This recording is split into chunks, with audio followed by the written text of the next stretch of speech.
welcome back to APlus News. I'm joined here today with Sophie Marriott, who's just got back from America with the Australian meat judging team.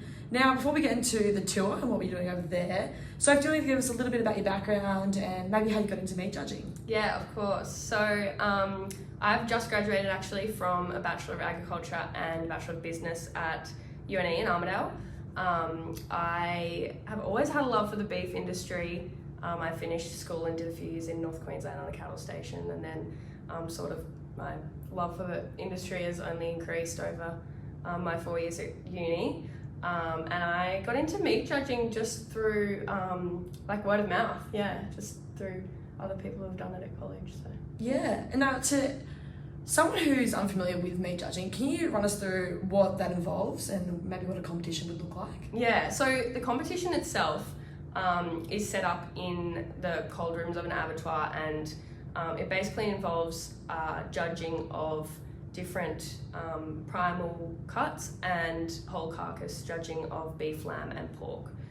So you would go into the chillers and judge a bunch of different classes, they're called. Yeah. Now, over in America, Soph, can you tell us what you got up to over there on the tour? Yeah, absolutely. So we spent most of our time in Texas and Colorado, got to go to Kansas and Wyoming and Oklahoma and that kind of thing as well, but it was really just seeing the whole, like one end to the other of the supply chain of the US beef, lamb and pork production. We focused a lot on beef because that's the big industry over there, but and then we competed in a few collegiate meat judging competitions over there as well.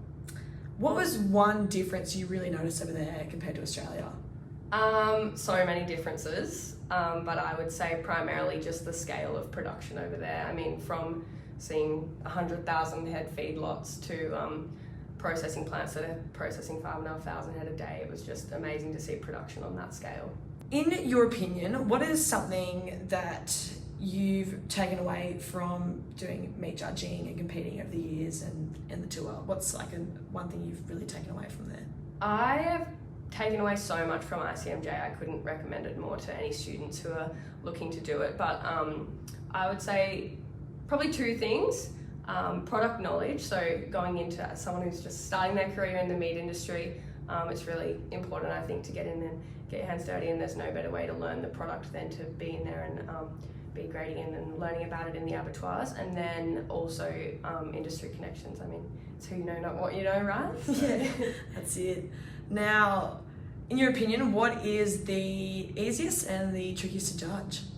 Well, prior to going to the US, I probably would have said lamb was the easiest, but now I'm going to go lamb with the hardest. And you'll have to come back to me with the easiest. Yeah. Now you've graduated uni, Soph, what's next on the cards for you? I'm on my way down now actually to Tasmania, just heading down there to start with Greenham's in their graduate program. So really looking forward to that next chapter. Yeah, well, best of luck, Soph, and thank you for joining us today. Thanks, Al. Thanks for having me. No worries.